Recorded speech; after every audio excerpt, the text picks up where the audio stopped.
Hello po, magandang gabi. Magandang umaga, no? Kung nasang panig tayo ng mundo, ayan. At tayo gagawa na naman ng ating mga reading. Okay po. Ayan. Maraming salamat po pala sa mga nagpa-reading kahapon. Ayan. Pero ngayon medyo, hindi ako nag-reading ha. Kasi natuloy po ang ating pagbibigay ng mga pagkain, no? Kaya po, ayan. Sama ko yung mga katrabaho ko kanina. Ayan po, nakapagpa, rin kami ng mga 20 plus yata katao yan po. Diba? Salamat po sa mga nagpapareading kasi dyan namin kinuha yung mga pondo, sa mga bumibili ng merchandise. Ayan. Sana sa susunod na ulit na buwan, makaipon ulit para sa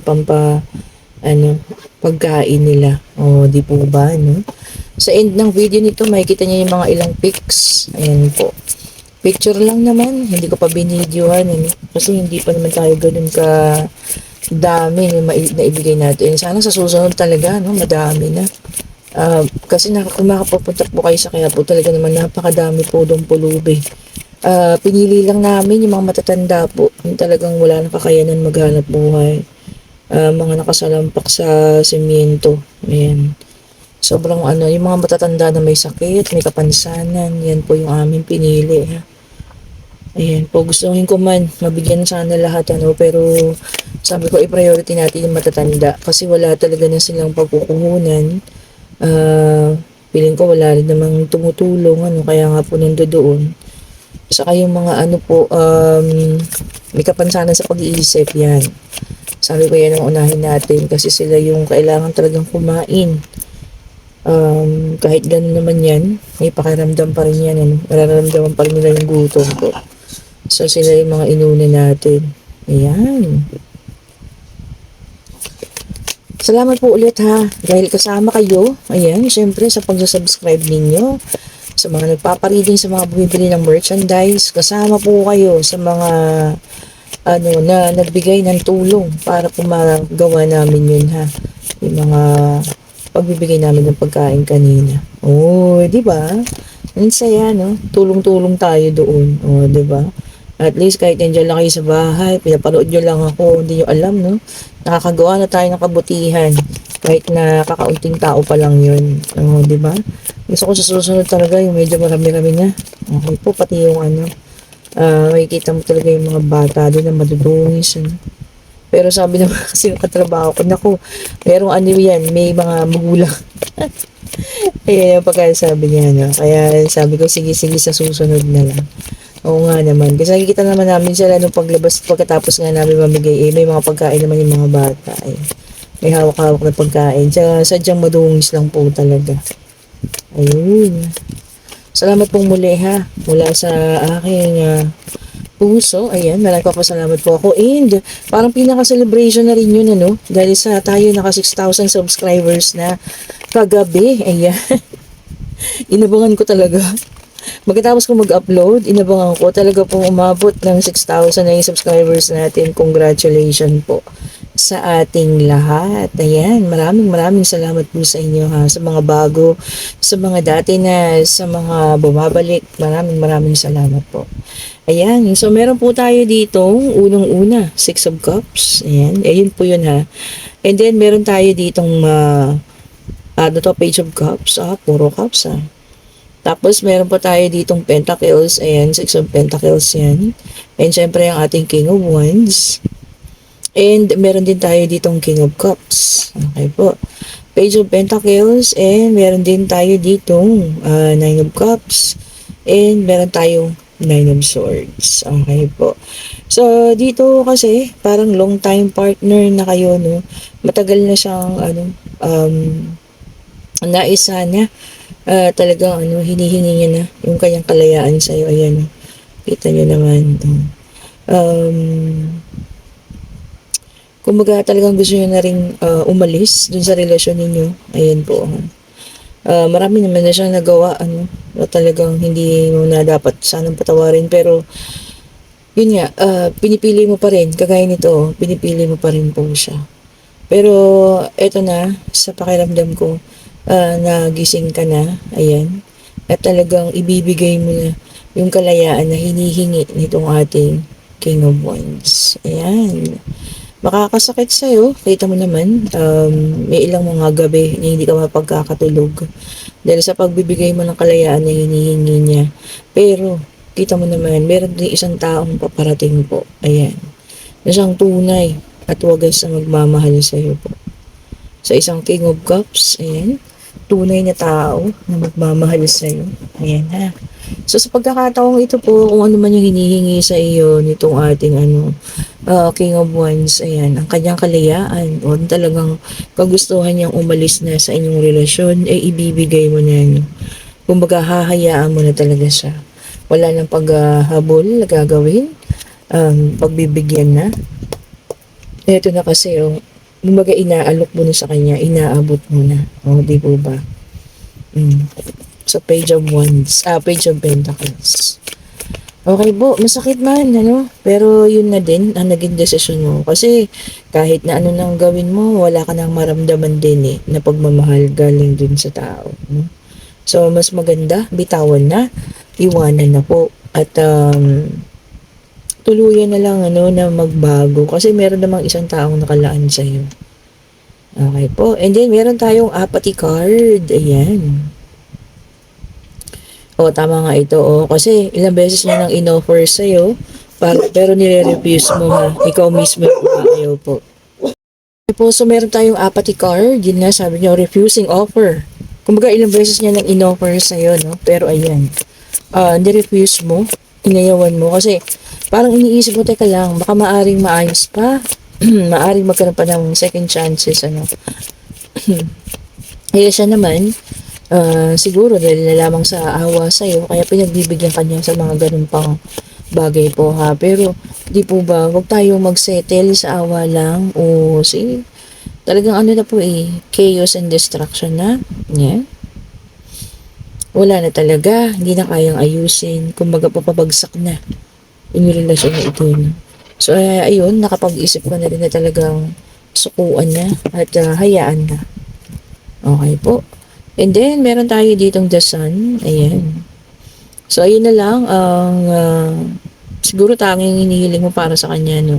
Maging masaya siya kung saan man o kung sino man yung taong gusto niyang mahalin ngayon. Ang sakit, kailangan pa ganun, yung kwenta dito. Maging isip para sa kanya, na maging masaya siya kung saan man.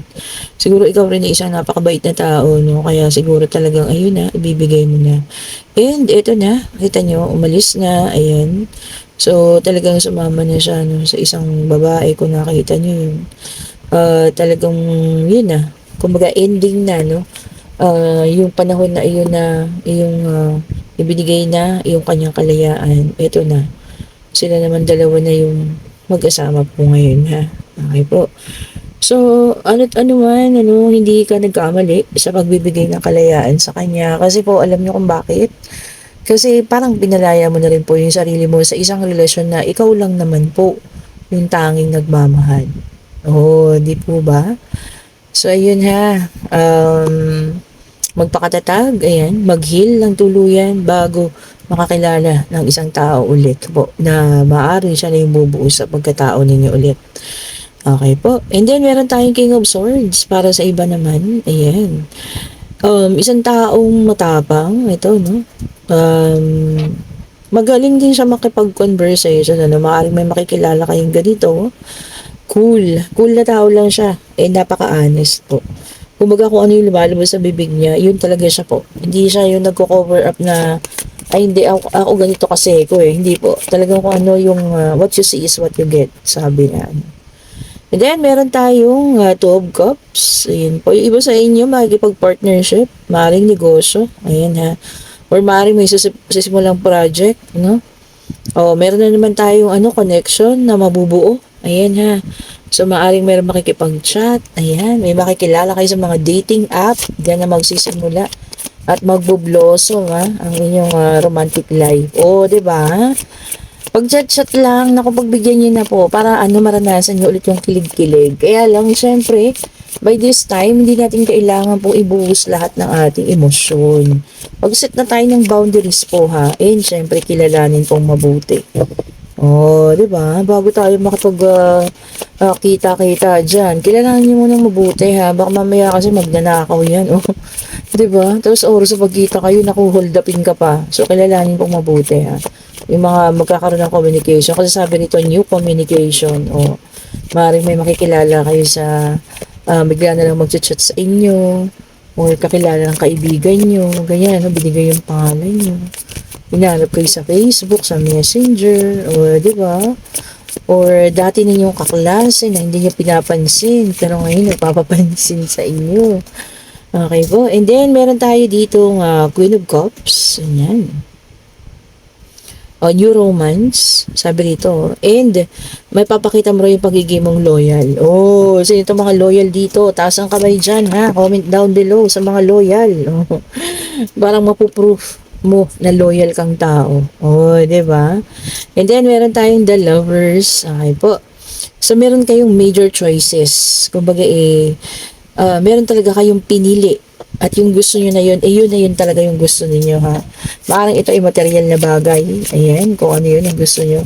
Kumbaga, hindi na pwedeng palitan. Basta yun yung ginusto nyo, yun na yun. Ganun kayo. O, di ba? Kung sa'yo naman yun, ha? So, meron kayong talagang isang gustong bagay, maaaring tao, ano? O kung ano man yan, na talagang ipupurso ninyo para makuha man ninyo yan, ha? Okay po. Sana makakabuti sa inyo, ano? At para sa buong pamilya. Di ba? And then, meron tayong Ten of Cups. Ayan po, ha. Meron magkakaroon ng long-term relationship. Oh. Kung yung iba, sanay sa mga ano lang, mabilisan, 6 months, ganyan. Parang matagal na sa kanila yung 1 year. Ito naman may makakaranas ng matagal. Oh, abutin kayo 10 taon bago kayo kasal. Hala, grabe naman. 10 taon. Grabe ang mystic tarot nyo, no? Hindi naman. Siguro sabihin natin yung long term, mga 3 years. Ayan, 4 years. And then after that, magpaplano na ng pagpapakasal, no? O, di ba? Long term relationship. Kasi ano yan, yun? Signifies family. Oh, 'di ba? Baka or kayo na po ay isang nasa long-term relationship ngayon, and papunta na kayo din sa phase na talagang magsisimula na kayong bumuo ng sarili ninyong pamilya. Oh, 'di ba? No? Aalungin na kayo ng jowa niyo na kayo ay magsama na o magpakasal na. Okay. And then meron tayong Wheel of Fortune. Okay po, good karma. O, 'di ba? Kung maganda ang ginawa mo, ayan, good karma ang parating sa iyo. So, kung meron tayong naagrabyado naman, yung mga nakararaan, bad karma naman po yun, ha? So, depende po, ha? Depende kung ano yung ginawa nyo, no? Yan, and then meron tayong Ace of Pentacles, ayan, financial new beginning, sabi rito. Pwede rin new house, o meron bagong bahay, o merong investments, may mag-i-invest, ayan. Kung i-claim nyo na yan, ha, mga bagong bahay, investment, o ibig sabihin ko maayos ang ninyo, ha, financial status ninyo. And then meron tayong the Empress. Okay po. Motherhood na naman to. Tingnan nyo naman. Yung iba sa inyo may hilig sa paggawa ng mga art. Oh, ano ba yung mga art natin dyan? Art angel. Hindi, yun. Di ba dati yun? Ayan, papalabas sa TV. Siyempre, kung mahilig kayo sa drawing, ganyan, ano, mga arts, mahilig kayo sa mga pottery, mga ganyan po, o yung mga ukit-ukit, mahilig daw po kayo, ha. Siguro marami tayong oras at panahon, ano, sa mga ganyan. So, ayan, ha. So, parang doon yung i-release yung mga stress na nararamdaman sa buhay. Oh, may hilig sa art. Oh, 'di ba? Maganda naman ano, lalo na kung may oras ka. Talaga maganda yung makahiligan mo yung mga ganun. And then meron tayong Queen of Wands. Ayan po. Sexy. Oh, yung iba sa inyo magpapasexy na. Oh, hindi kakain ng marami ngayong Pasko at New Year. Paplanuhin siguro ang mga kakainin. Oh, kasi gusto daw pong magbawas na ng timbang. Oh, yan, kailangan na natin yan. Oo nga naman ano, hindi lang yung basta sexy lang kasi kailangan din natin para maayos po yung ating health condition ano. Syempre kung medyo nagiging madubis na tayo diyan, diet na po ha. Kasi doon talaga nagsisimula ang diabetes po at kung ano-ano pang mga sakit, alam niyo naman 'yan. Oh, 'di ba? And then meron tayo dito ano, Three of Cups or Union. So may magkikitang muli sa pagkikita nating muli. Oh, 'di ba? So siguro sa isang lugar, sabi kasi rito may kasalan. Maari din daw na merong engagement na dadaluhan. Makikita ninyo ang isang tao. Oh, yan ha, isang tao na hindi nyo in-expect. Oh, di ba? Okay, sasabihin nyo, ala, buhay pa pala siya. O, di ba? O, alam ko yung mga nasa isip ninyo, ha? Kung yun man, yung taong hindi yung inaasahan, ano. Siyempre, di ba, unexpected. Baka mamaya 10 years, 15 years, yun ang hindi nakikita. Tapos, makikita niyo sa isang gathering. Di ba talaga namang kagulat-gulat? Dahil hindi yung ina-expect yun. Oy, di ba? May ganun, ha? Mag-ready na. Mag-ready na. I-ready na ang mga kamay para sa pananampal. Ala, ang bad ko. Hindi po ha. I-ready na ang inyong mga sarili. Siyempre, pagka kayo dati nang magkakilala, imposible namang hindi kayo magpansinan. Pwera lang kung dati kayong lovers na nagkaroon kayo ng hindi magandang, ang tawag dito, ng hindi magandang pag-uusap or pagkakatapos ng inyong relasyon. Okay po. Siyempre kalimutan na yun. Kung lalo kung 10 years na, 15 years na, di ba? Kumbaga ano na lang to, pagkikita para ma-test kung ano ba, may feelings pa ba o talagang wala na or moving forward na ang lahat. O, di po ba? And then meron tayong The Emperor. Ayan. Meron din magiging ama na. O, fatherhood. O, magpapakaama. Oy. O, yung mga ano dyan, ama na iniwan ang kanilang pamilya. Siguro magigising na kayo. At eto na, dahil nga sa magpapasko, hahanapin nyo rin ng tunay yung pamilya. Oh, 'di ba? Especially kung may anak kayo ha. Lagi po sana nating isipin yung anak ninyo. Yan, sila po yung sasuffer kasi lalo na yung mga ganitong panahon. Syempre gusto ng mga bata kompleto ang pamilya, no. Ayan po, isang tabi muna yung mga differences ng mga magulang, ano. Syempre bigyan natin ng priority yung anak natin. And then meron tayong The Hermit. So ngayon, sabi niya rito, meron din sa iba sa atin dito yung magkakaroon ng reflection. So mag-iisip. Bakit nangyari? Bakit ganito? Bakit ganun? Pero kung ako siguro, no, galing sa breakup, hindi ko na siguro kailangan ng reflection. Siguro ang kailangan natin mas maganda, moving on or moving forward. Oh, 'di ba? Moving forward agad-agad. Oh, 'di ba? Tama na iyak-iyak. Oh, 'di ba? Para po ano, mas magaan siyang dalhin. Ayan. Pagtanggap, 'di ba, sa mga bagay-bagay. Ayan po. Ayan, merong isang tao na may nagkakagusto sa inyo, kaya napakabagal niyang kumilos. Oh, loyal naman at practical ang taong ito, kaya lang po mabagal siyang kumilos. Kung sino ka man din, lagay natin vice versa, na maaring may gusto sa isang tao, kumilos ka na. Baka naman po maunahan ka pa ha. Kilos-kilos na po. Galaw-galaw, sabi nga nila, no? And then, meron tayo ditong Five of Pentacles. Ayan. So, sabi dito, magkakaroon ng negative change. Ayan. So, meron mga negatibong paparating na pagbabago. So, hindi siya positive. So, itignan-tignan na lang po, ha. Kung ano yung mga pagbabago na yan. Maaring patakaran sa trabaho. Negativity. Or maaring hindi na magbibigay ng 13 month. Naku, makakasama po talaga yun. Maraming magagalit. Super negative po yun ha. Especially inaasahan niya ng mga tao, no. Kaya ibigay po ng mga kumpanya yung nararapat po para sa mga tao ha. Yan. And then, ito naman yung iba magkakaranas ng abandonment. Ayun na nga, paglisan. Tapos yung iba naman, merong plano, walking away. And then, pwede din itong traveling. Ayan ha. So, maaari may pag-travel ngayong linggong ito, no? Or sa mga susunod na araw, mag-ingat po ha sa mga umaalis ng ating bansa. Ayan. Maaari magtatrabaho na dun. Maaari namang magbabakasyon lang, ano? masubukan naman makapagpahinga, no? Okay po. And then, meron tayong page of, two of pentacles. Ayan. So, kung nakikita nyo dito, nagbabalance. Sabi niya, trying to find balance. Hinahanap, gustong i-balance ang lahat-lahat. Baka overloaded na ha. Minsan po kung, di ba, overloaded na tayo sa trabaho, sa problema sa bahay, ganito, ganyan, ano. Mag-pause po muna, huminto. Ayan, huminga ng malalim. Ayan. Ang gawin mo po, unahin mo yung sa tingin mo yung dapat talagang unahin. Ako po, gumawa ka ng ladderize, ganyan, tactics, ganun po. Ako kasi yun talaga yung pinakasekreto ko eh. Pagka yung parang feeling ko overloaded na, kailangan ko namang gumawa na naman ng ladderize tactics at inuuna ko po yun talagang dapat unahin ha.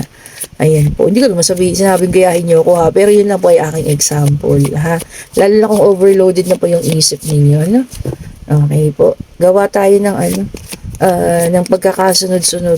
Ayan. Para hindi tayo mawala sa alignment at balance pa rin po ha. Yan. At ano ba kaya ang mga paparating? Tingnan natin. Ayan, meron tayong 3 of Pentacles. Ayan. Sabi rito, hard work, puro hard work naman dito. And yung iba sa inyo, commitment and building success. Oh, yung iba gumagawa na ng success ha.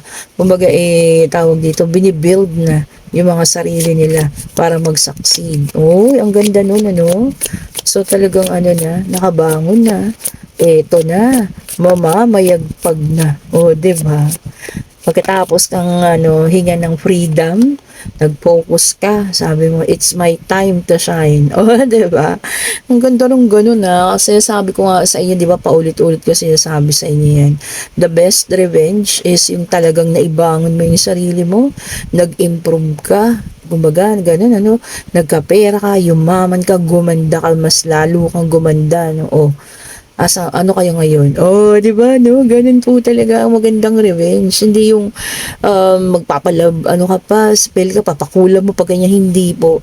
Ang pag-igihan mo yung sarili mo. Yan, di ba? Kasi magugulat sila eh. Oh, ano nangyari sa babaeng ito? Ba't ang lakas niya ngayon? Napaka-powerful niya. Oh, di ba? Yun ang ikagugulat nila. Kung sino man silang dalawa na yan, ha? Na maaaring magsasama na kaya hinihingi yung kalayaan sa'yo. Oh, di ba? Yun ang ikagugulat nila. And then, meron tayo ditong 4 of Pentacles. Ayan. Sabi rito, yung iba sa inyo magkakaroon ng possession, pag-aari. No. Kung ano man po yan ha, mga pag-aari na mapupunta raw po sa inyo. No?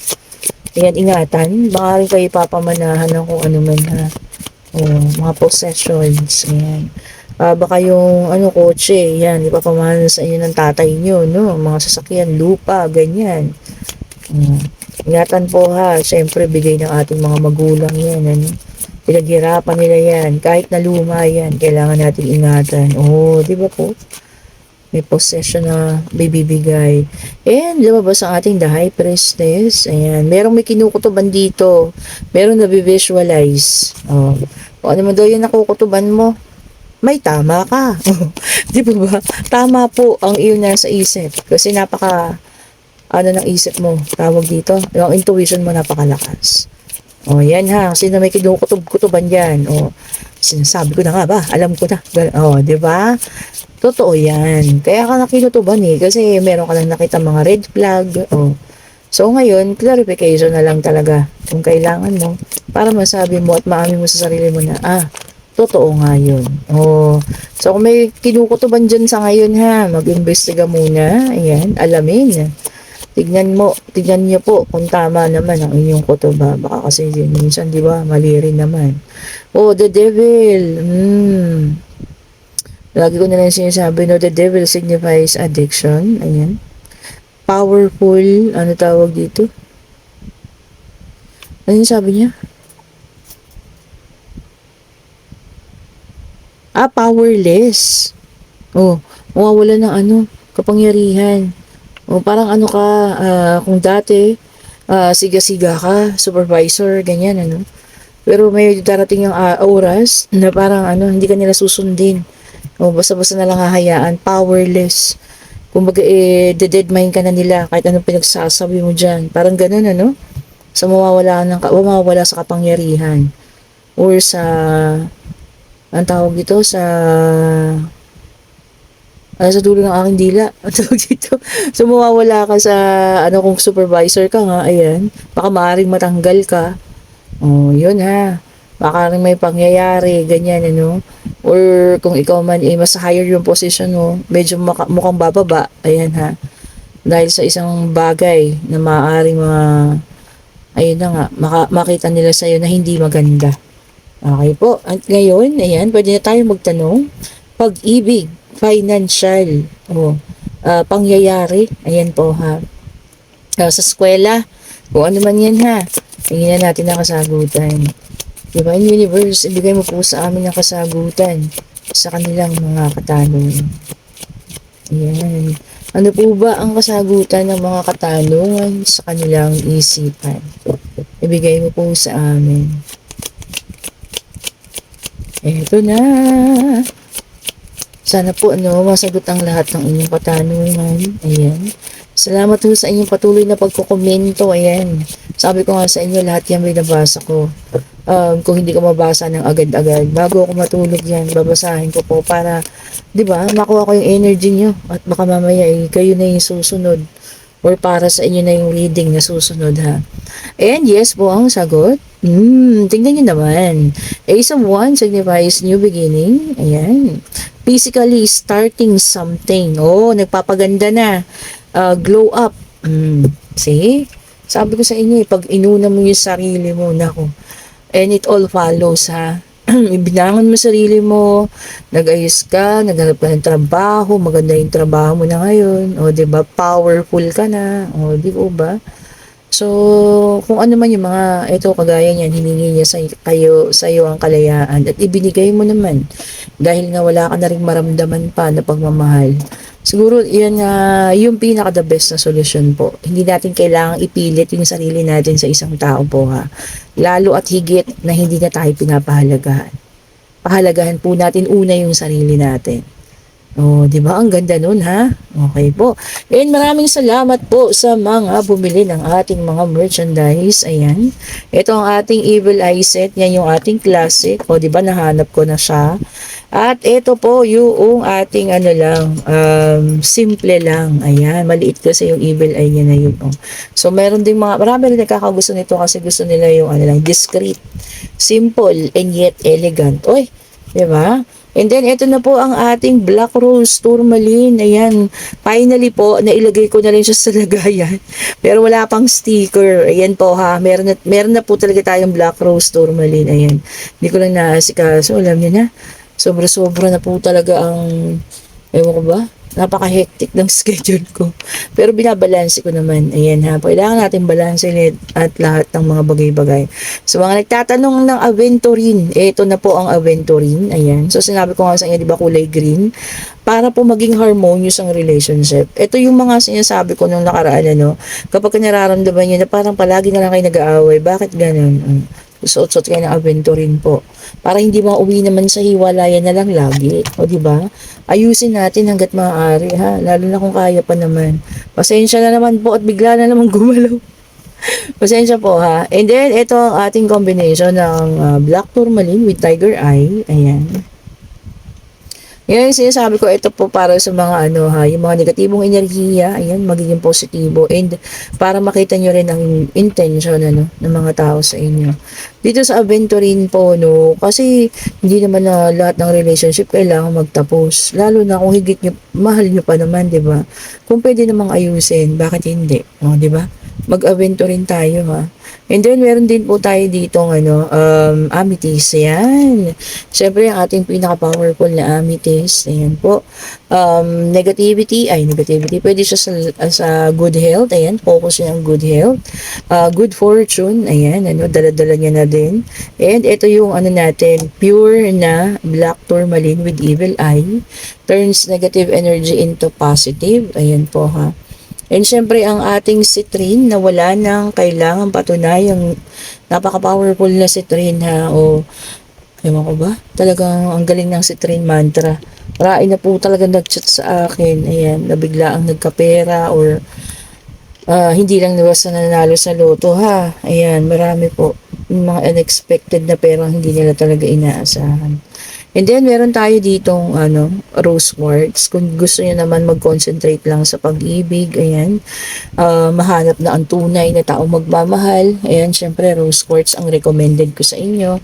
And ang tiger eye, ayan, wisdom, katalinuhan, clarity, ayan, pagkalinaw ng isipan.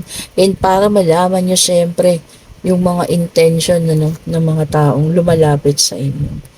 Oh, 'di ba? Kung nagugustuhan niyo po ang ating reading, pa-like o subscribe and hit the notification bell para lagi po kayong updated sa mga bago nating nire-release ng mga video. Happy 6,000 followers po. Maraming salamat po sa inyo ha. Hindi natin maaabot 'yan kung hindi po dahil sa inyo. At sa lahat po na nagkakagusto ng ating reading, kung gusto niyo magpa-private reading, i-click niyo yung link nandiyan na po mismo sa comment section. Ako po mismo yung makakausap ninyo and pwede ko po kayong bigyan ng schedule po. Ayan.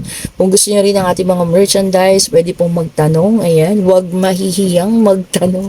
Okay po. At ako po yung inyong makakausap. Pasensya na po kayo. Busog lang. Kaya medyo may kakulitan ngayon. Ang inyong Mystic Tarot. Ayan po. Masarap ang ulam namin na pinakbet. Ayan. Niluto ng ate ko. Maraming salamat po sa inyong lahat. Ayan. At natutuwa ako dahil naisama ko kayong lahat kanina. No? Mula po sa kaibuturan ng aking puso, sa lahat ng mga subscribers, sa lahat po ng mga nanonood kahit hindi subscriber, parang kayo na rin po ay kaisa ko dun sa mga ginawa naming project kanina na pagbibigay ng pagkain dun sa mga pulubi at kapuspalad po, no? At lalo higit yung may mga hindi tama yung mga pag-iisip po. Ayan. Salamat po muli. Have a great day po ha. Bye-bye po sa inyong lahat.